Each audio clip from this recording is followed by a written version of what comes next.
Welcome to the Misophonia podcast. This is episode 202. My name's Adil Ahmad, and I have Misophonia. This week I'm talking to Rodrigo, a sales exec at a flower factory based outside of Mexico City. He shares his earliest memories of Misophonia and how it escalated during college. Rodrigo discusses coping methods, a blow-up with a neighbor over a barking dog, and the impact of Misophonia on his relationships with family and partners. He talks about navigating work and friendships, as well as the cultural aspects of Mexico that can trigger misophonia. After the show, let me know what you think. You can reach out by email at hello@misophoniapodcast.com or hit me up on Instagram or Facebook at Misophonia Podcast. By the way, please do head over, leave a quick review or rating wherever you listen to the show. It really helps move us up in the algorithms, which helps us reach more listeners. A few of my usual announcements. Well, thanks for the incredible ongoing support from our Patreon supporters. And if you feel like contributing, you can read all about the various levels at patreon.com/Misophonia Podcast. All right, now here's my conversation with Rodrigo. Rodrigo, welcome to the podcast. Great to have you here. Thank you so much. I'm glad to be here. Yeah. No. So you want to tell us kind of whereabouts you're located? I live in Mexico, in Puebla City. It's pretty close to Mexico City. Awesome. Cool. Yeah. And I guess what do you do there? Well, I work in a flower factory. Mm-hmm. I'm a salesman, so I sell flour to bakeries and to factories and other shops and stuff. Oh, lovely. Okay. Yeah, it's pretty good. Yeah. Well, do you want? I don't know. I haven't had a flower factory salesperson. How kind of how is it misophonia wise? No, to be honest, it's pretty good because the offices and everything are right beside the actual factory, so I only hear like the background noise, and it's not that bad, to be honest. Yeah, and I guess being a salesperson, you get to probably travel a lot, just kind of always move around. Yeah, I'm always like in the car, moving around to different shops and everything, so it's not that bad in misophonia wise. Yeah. How's maybe Mexico. I think I've had I'm not sure I've had many people from Mexico, but Mexico City is one of the biggest cities in the world. How is it, I guess, being near such a big city? Well, it's pretty good, to be honest. I mean, I don't live in the actual big city, so that's pretty good. So I don't leave all the mayhem in there, but I go like some weekends and stuff. We can go there, and it's pretty good to be near Mexico City. Yeah. How is, I guess, misophonia awareness around Mexico City? Yeah. Nearly zero. Like nobody understands it, and nobody knows about it, and it's pretty hard in here. Yeah. Have you met anyone else that has misophonia by chance? Just once in my life. He actually passed away very sadly, but he was very curious because I think, well, he used to be a music producer. So I think there must be a link somewhere over there. Like as much as we hate the noises, we actually love the music as well and stuff like that. So it was pretty interesting. Yeah. Definitely some overlap. I think. I mean, I'm surrounded by instruments here in my office as well. Misophonia. It's a funny name. We definitely don't hate sound, which is what the word means. Yeah. Do you are you a musician yourself? Am I what, sorry? Are you a musician yourself? No, I love music. I collect records. I enjoy it every single day. But no, I haven't never played an instrument. But I will one day. Yeah. So when did you hear about misophonia? When did you hear that it had a name? Maybe like 5 years ago, somebody sent me a link in Facebook or something like, "Hey, this is what you have," and I started reading, and I understood what I started to have. Yeah. Well, how long? I guess maybe rewinding all the way, kind of wonder maybe some of your earliest memories. Well, maybe the first time was like when I was like 13 or 12, something like that. Mm-hmm. And I remember it was with my brother. He always used to bite his nails and tap with his feet and everything, and that's when I started like to actually get conscious about the problem. And then I had a few years like it was pretty mild, pretty low, and then when I turned like 18, 19, it started like really bad in college and everything. Gotcha. And at home, so it was your brother. Did it start? Well, yeah, it's interesting. So it went kind of mild. How so? Like, so it didn't like propagate to other family members and other triggers? I mean, I think it's that I wasn't very conscious about it. Like, Hmm. it was because with my brother, I would tell him like, "Hey, can you please stop doing this?" And he didn't care, and he kept doing it. So I started to focus on the thing and the noise, and that's what it began. But I'm pretty sure I had it the same way since always, but I didn't realize it until afterwards with different noises and different situations that I understood that there was something wrong in the situation. Yeah. Well, did your parents ever notice that you were kind of reacting like that with your brother, or did you just kind of keep it between yourself and your brother? I mean, I think that they saw it as well, but I think they didn't see like a big problem. It was like he's getting annoyed by a noise, and that's it. Yeah. They didn't go that deep to it. Right. And then, like in school or other friends, it you didn't really notice it that much.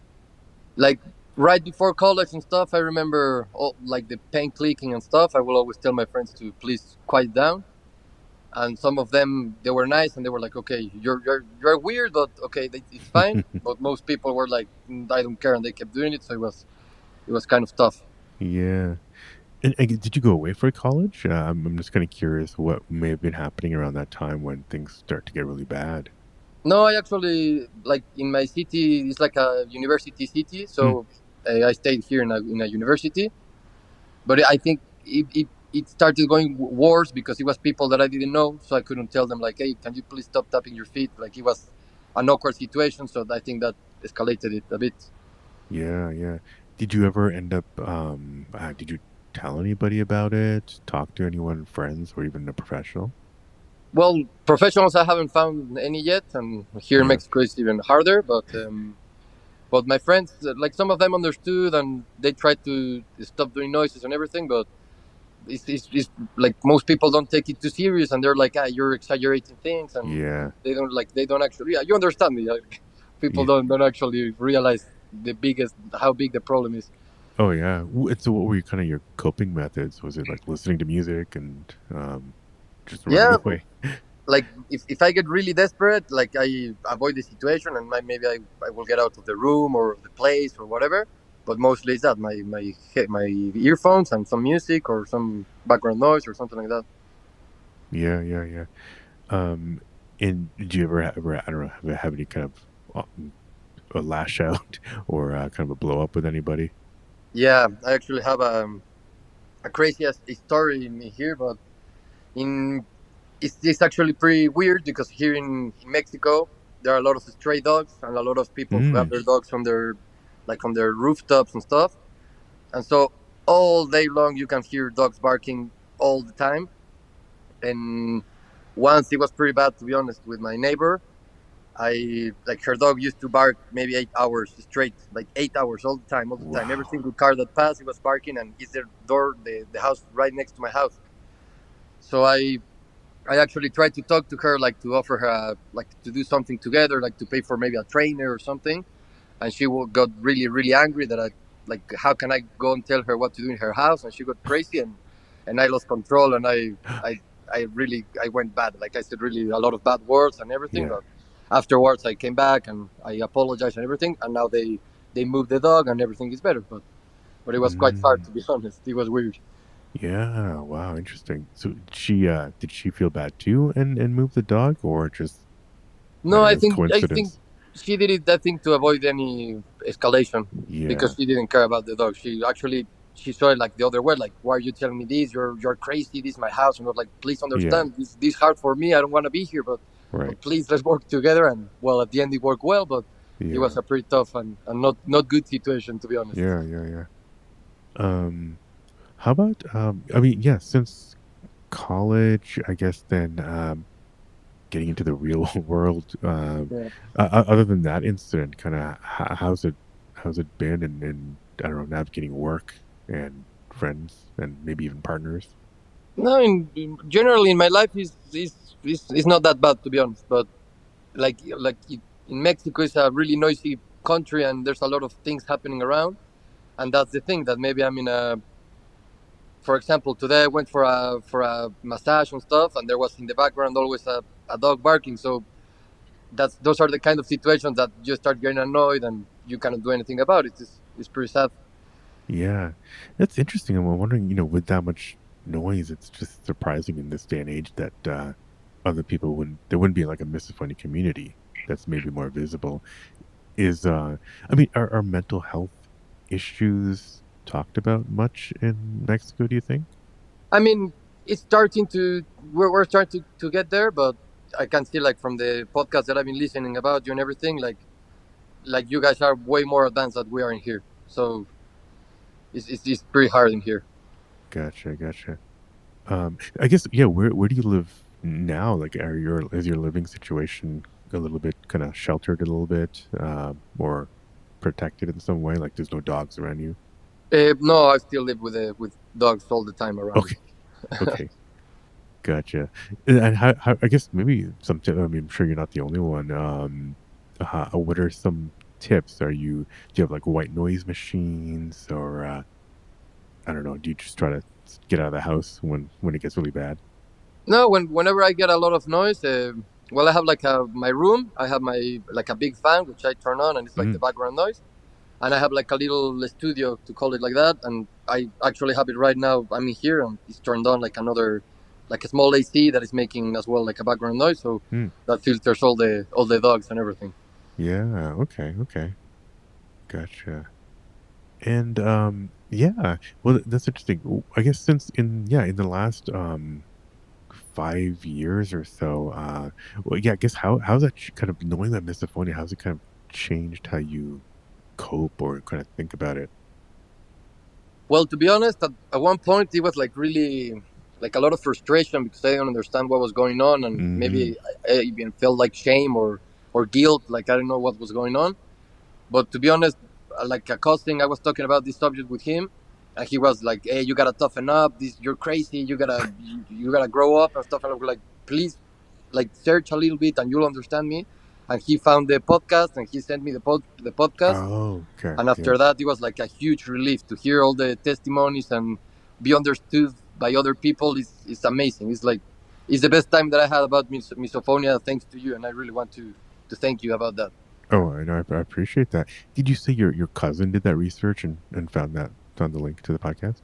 Yeah, because I was Yeah. talking about him about the same the dogs and the problems that I Yeah. had with the neighbors, and he was like, you're the bad guy. You need to grow up and you need to change." And I was like, "Please understand, this is a Yeah. mental thing. Like I cannot control it. I wish I didn't have this, but."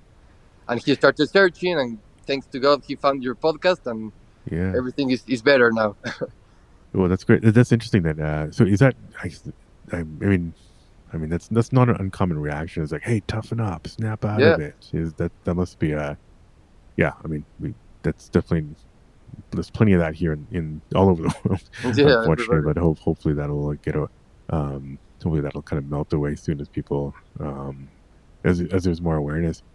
I guess how about that you mentioned that shame, and we always we feel a lot of that shame and guilt. Um, I guess it was specifically maybe with that brother of yours. Did misophonia affect your relationship with him? Like, are you guys close now, or is it even a factor? We get along today. We get along really good, but Yeah. of course, it was a big factor. Like I would avoid certain situations with him, or it was really hard because even though they knew my mother, for example, and my brother, they knew that I had this problem. They didn't realize how bad it was, so they didn't care about it, and they kept doing the noises that they always do. Hmm. And it was really hard at one point because if I will tell them to please stop, it will become like a situation, like maybe Yeah. like a tense situation. So it was like me all the time holding everything on instead of talking about with them about the subject and everything. And it's been quite hard, to be honest. Yeah. But I How do get along with you? them. I've taking that away, everything is fine with them. Yeah. And do they know about misophonia now, and are they a little bit more accommodating? Yeah, no. After I told them like you see, there's even podcasts and everything. They're like starting to understand a little bit more, and they're looking more in my perspective. And I think they're, for example, my mother, he used to eat the like cheese, Yeah. and every time she ate the cheese, he make like a special noise. And now I can see that she doesn't even eat cheese when I'm with her. So Yeah. she's actually working in it as well. Wow, that's great. Yeah, I'm happy about it. So yeah, going back to kind of growing up around that time when maybe it started, I'm kind of curious. Do you want to? I don't know what was it kind of the picture like at your house or your life? Was there anything unusual happening? Anything out of the ordinary or some I don't know difficult situation? Well, I mean, I grew up without a father. Maybe that's like Hmm. one trauma I can see in my life. But no, that's the everything is bad. Is good. I had a, to be honest, a really good childhood, and everything Yeah, is been great. It's yeah. just like a, something external. I don't understand why it happened, but everything has been fine and a happy life and everything. Everything pretty good.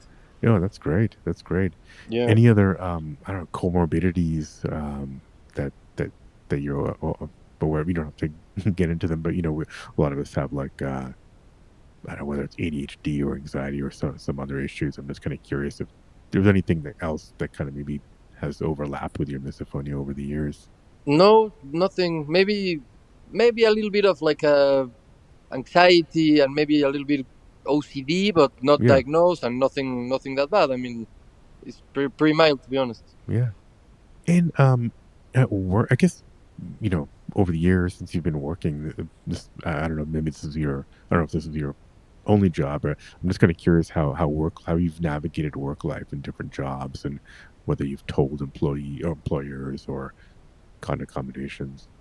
No, to be honest, in my workspace it's been pretty good. Like as I work by myself and I move around by myself and everything, I don't. I mean, I don't get exposed to a lot of noises during my work. But I guess that the worst would be in my neighborhood, like, or if Mm, I'm in some friend's house or another place, like the background noises in the city. Those are the ones that get me crazy. yeah. Yeah. Well, it's great. So you don't have to bring it up at work. Yeah. Yeah. I mean, how about I don't know, how about in kind of like um, you know, situations with with partners and stuff. Have you ever like when you've gotten kind of close with anybody, have you ever had to kind of like bring it up Well, and kind of navigate? it's actually kind of weird because one of the other noises that I hate is when someone snores. No, like if I slept in a trip with my Yeah. brother and he was snoring, I would go crazy or put my earplugs or stuff. Yeah. And with partners, I actually if I hear her snoring, it didn't bother me that bad. I don't know why. It was like a weird situation. Oh, okay, great. So Yeah, I yeah, mean, of course, it bothered me, but it was like a yeah, different kind of bother, not that bad, not right. that strong. It was like a little bit lower. No fight or flight, but Yeah, no. yeah, great. Okay. Um, yeah, no, that's interesting. So yeah, you've been able to. Yeah, it's been there, but it sounds like things are looking up. At least nothing. Yeah, You're able to navigate around, and that's great. I guess part of the great thing about being in a big city is you can always move around. yeah. Of course, you can get stuck with dogs everywhere. Are there any other? I guess yeah. I mean, we don't necessarily have stray dogs as much, maybe in the U.S. But are there any other? I don't know things about Mexican culture that maybe um I don't know are maybe well, I guess warning signs for people who maybe want to visit Mexico to kind of take care of. Well, there's a. It's actually something very cultural here in Mexico. We have a. We call them like pueblos mágicos. It's like some little towns, maybe within the city on the or in the outskirts, and they always have like a saint. And so when it's the Mm. day of the saint, they make like a huge party, and everybody goes out in the town walking around, and they throw thousands of fireworks. Like every five Oh seconds, there's a pop every single time. Like, yeah. and maybe it's once every 2 weeks in a different little town in the city. But it's I mean it's not every day, it's not all the time. But when it's that day, it's crazy. It's like all day long you can hear fireworks all the time. It's crazy. Okay, yeah. No, that's good to know because over here we're always warning each other of Fourth of July, Yeah, coming up. So yeah. um, good to know. Um, yeah. So I guess yeah. You said you've met one other person. How did you meet that other person who had misophonia? It's actually one of my friends. Well, he's in a band here in Puebla, Yeah. and it was his music producer. And once Gotcha. we're chatting about my problem and everything, and he was like, "I think this guy has the same problem." And when I met him, I actually told him like, "Hey, you have the same thing, no?" And he was actually like like weirded out, like, hey, why are you telling me this? How do you know about this? And I was like, no, I'm telling you because I have exactly the same thing. And once we started talking and talking about the dogs or the pen clicking or someone chewing the gum, it was like, bro, I feel the same. This is amazing. And it was only once I met him for like maybe 1 hour, but it was also actually really good as well to understand myself with another person in this subject. It was pretty good. Yeah, fascinating. So he didn't know what the term was, but he was weirded out because he was like, "Wow, well, you're describing me," and that's Exactly. very, yeah, that's not unusual. It's like when we meet somebody else who has misophonia, it feels like surreal that Yeah. this, like, we've kind of like shared so many experiences. You said your parents are accommodating you more now. Do you guys talk about the past? Like, did misophonia ever create kind of like a, I don't know, a wedge between yourself and your family? Not a wedge, but I will Yeah. avoid certain situations, and it created like kind of frustrations that I couldn't ask them to stop doing it because they wouldn't do anything. So Yeah. it became like even stronger. But now that they're realizing that it's actually a problem, and I've told them about the podcast, and they've researched the name and everything, they start to understand a bit more about the problem. Like they're pretty happy about it that I'm actually doing something and finding something to I don't know, either to understand what's going on or how to fix it, or Yeah. yeah. What about like extended family? Something you haven't met anyone else who has misophonia. So, and your cousin has kind of come around to help you. But any indication of maybe anyone else in the family in any generation maybe having like a sound sensitivity? They're like my mother's brother. Mm-hmm. He's actually passed away as well, but he used to hate when someone chew with his mouth open. Like I think it Mm-hmm. was like a little misophonia, like a mild misophonia, but it was the only noise that he didn't like. The other ones he didn't mind, but like if you chew with your mouth open, he will go crazy. Okay. He was the only family member that I can think about right now. Gotcha. That's your mom's brother. Okay. Yeah, yeah, Hmm. yeah. Yeah, I mean, the jury's still out as to like how much genetics is a factor. I personally think there's a little bit of a factor of many things: genetics, epigenetics, and then environmental stuff to kind of like predispose someone maybe to have to eventually develop misophonia. But it's interesting to hear other, yeah, stories of other family members Yeah. who may have had it. Um, yeah, I mean, you've been listening to the podcast. Like any kind of episodes that have kind of stuck out to you at all, or that you kind of, I don't know, resonated with? Well, I don't know which episode was, but it was one with a woman that she had the alopecia, or the thing about the hair, Yeah, yeah, yeah. and it made me realize I actually have acne. Not that bad; it's actually getting better. But I thought about it, maybe being in constant tension, everything. Maybe it actually affected my body to develop that stress response. I think might be the reason. Yeah, well, stress is definitely an exacerbating factor, but Yeah. yeah, and yeah, I mean, I don't know much about the origins or um, the reasons for acne breakouts, but I mean, I think misophonia is a response, and acne is a response as well. Yeah. Whether they're linked or not, it's maybe moot, but but yeah, I'm glad that you're kind of making the connection to misophonia being a response to something happening inside you. Yeah. And stress, stress is a problem that comes out in many ways. And, I think for some people it comes out as misophonia. Other people it comes out as something else. Um, so, that's interesting. Yeah, I remember that episode. Going back, it's yeah, a woman who's got she owns a restaurant in North Carolina, I believe. Exactly. Um, very cool. And Yeah, it, and it this. actually Mhm. it actually was pretty interesting that she used to talk like when she was in another restaurant, like she will go crazy in 1 second, and when she was in her own restaurant, she could control more the anxiety and everything, because Mhm. I don't know, I think maybe it's something to do with control or something. Like if you're in your own place, your situation, maybe it's milder, and if you're in another place, you don't have the control, and you start to feel all the anxiety and all the things. Yeah, I think it has a lot to do. And, contrary to I think what maybe some quote unquote professionals think, it's not about us needing to, being control freaks or perfectionists or anything. It's more about boundaries and just. Yeah. I think there was when for a lot of us when we were children, there was um, crossing of boundaries that something in our bodies did not want to have Yeah. happen. Yeah. And so Exactly. that memory has kind of stuck with us. And I feel like, yeah, like you said, like if we feel like we have a sense of control, it's more like the boundaries a little bit clearer to us, and we're not as afraid of a boundary being crossed. Yeah. Um, I Yeah. think, We know we can stop the situation if we yeah, want. We can leave or we can do anything. And if you are in another situation that is not under your control, you're only there just expecting whatever is gonna happen. Like yeah. that's the thing.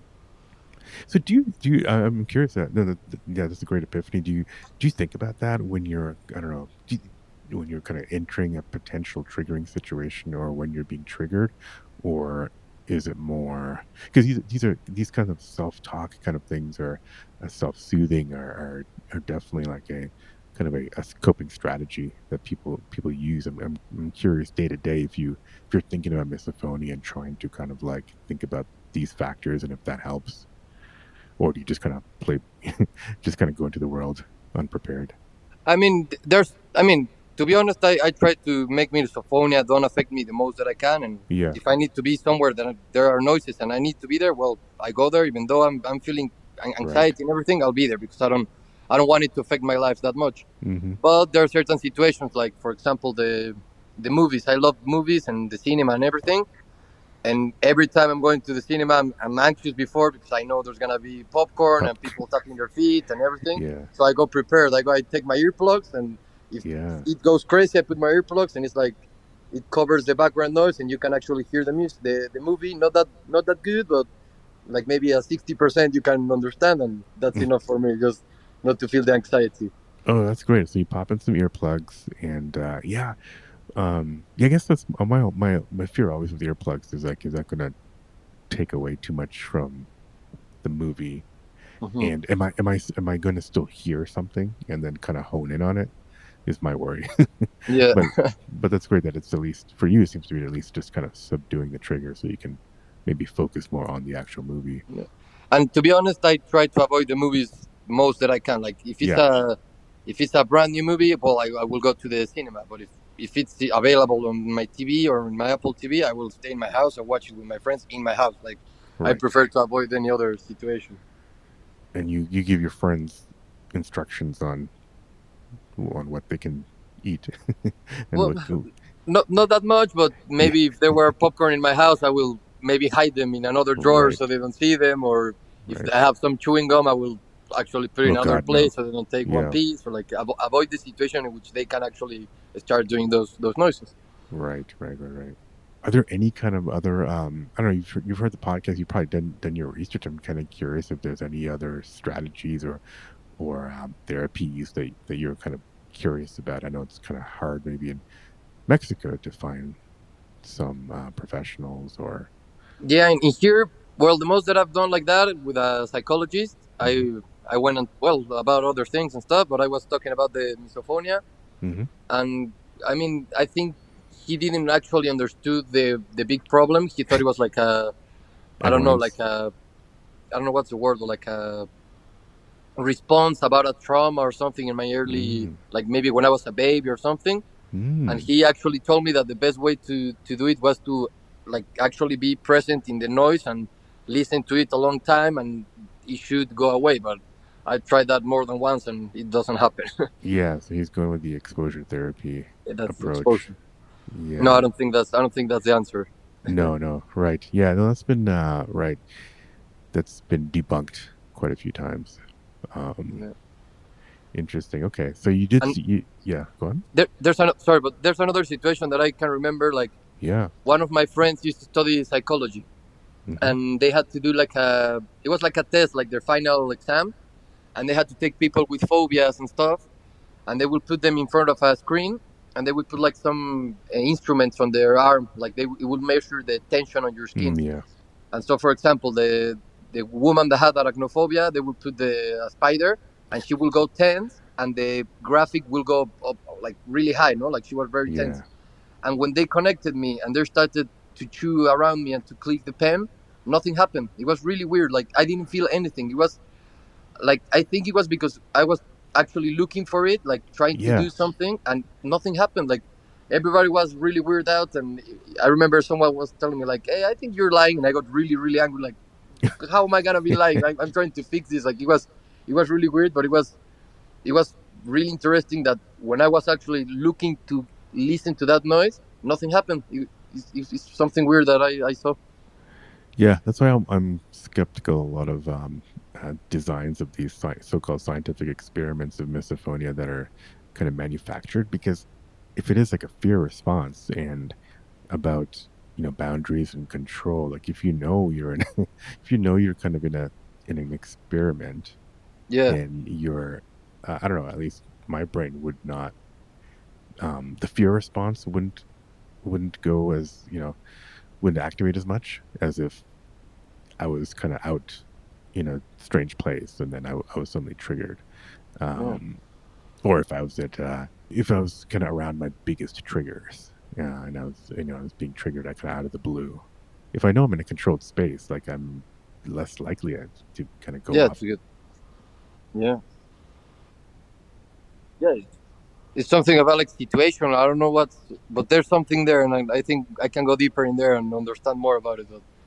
But yeah, and maybe I got up outside of that classroom, and somebody was clicking a pen, and I will feel the thing that I always feel. So it was pretty interesting, to be honest. Yeah, any other kind of like a I don't know interesting memories from the past of your experiences with misophonia that have kind of come to that you've kind of I don't know, you always knew it was misophonia, or maybe kind of you look back and you're like, oh, that was kind of affected by misophonia, that relationship or that um, that memory. Well, like that it comes to mind right now, nothing that bad, but yeah, of course, I for example, I have certain friends or brothers of friends of mine that they chew really bad, or they make a lot of Mm, noises. Or I remember one they used to have like some kind of braces, and he will take it off and put it on, and take it off and put it on. And of course I avoided yes. him the most I could. I mean, he's my friend and everything, but maybe if I didn't have the problem, he would be a even closer friend, you know. Yeah, no, definitely come up a lot. Is like how misophonia has kind of affected the path of Yeah, friendships and family relationships as well. It's kind of interesting. And maybe as you maybe as years go by, you might find misophones who you become friends with. oh, That definitely happens. I wish that happens There's got to be. I mean, with like tens of millions of people in Mexico City, there has to be some kind of a lot. a community. And I Yeah, think some the sad thing in here is that most people don't even know about it. Like there might be people right. living in a place full of dogs and a lot of noise and the trucks going on and everything, and they don't know what's going on, and they might even feel that they're crazy or something like that. Like I mean, I think it's Well, that's why it's important because I feel like a lot of people probably make choices that kind of maybe limit their um, the things they do in life, and I don't know, career opportunities or academic opportunities or hobby opportunities because of misophonia. Because because yeah, like you said, they think they're crazy. yeah, So I think if there's more of a community, then some of that can be those fears can be allayed. yeah. I think it's So really important, like for us that we have the problem, to actually make the awareness for people to start realizing it's actually a real thing. That is, it's not us. yeah, It's like a thing that we have, and it's important for us to share this idea with people and make people understand, so in the future people don't suffer what we have suffered. yeah.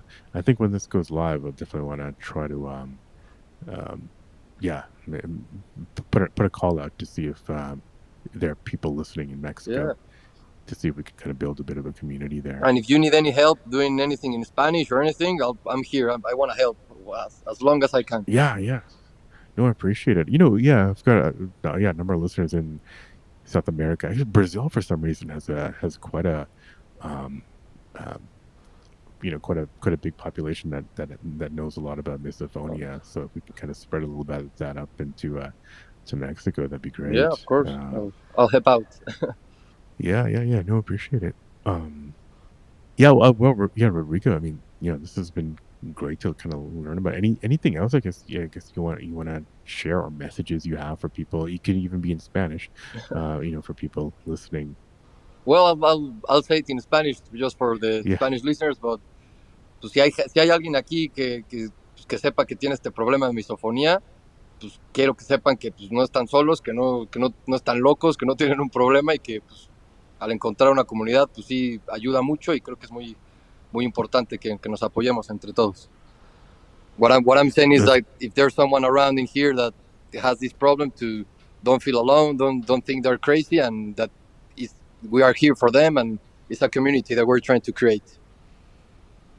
That's beautiful. Yeah, I think when I do the social media soundbite, I'm gonna pull that part out. Perfect. Yeah. Well, great. Yeah, Rodrigo, thanks again for coming on. This has been great. No, and thank you so much. I really appreciate what you're doing, and it means a lot to me. And I'm here to help whatever you need. I swear I want to help people out because I know what it's like to have it and not understand it and feel all that things. But we know what's going on right now, and let's do the best we can. Thank you again, Rodrigo. Yeah, let's get that community going in Mexico, and I hope people listening here can reach out and connect. If you liked this episode, don't forget to leave a quick review or just hit the 5 stars wherever you listen to this podcast. You can hit me up by email at hello@misophoniapodcast.com or go to the website, misophoniapodcast.com. It's even easier to send a message on Instagram at Misophonia Podcast. Follow there, or Facebook at Misophonia Podcast, and on X or Twitter, it's Misophonia Show. Support the show by visiting the Patreon at patreon.com/Misophonia Podcast. The music, as always, is by Moby. And until next week, wishing you peace and quiet.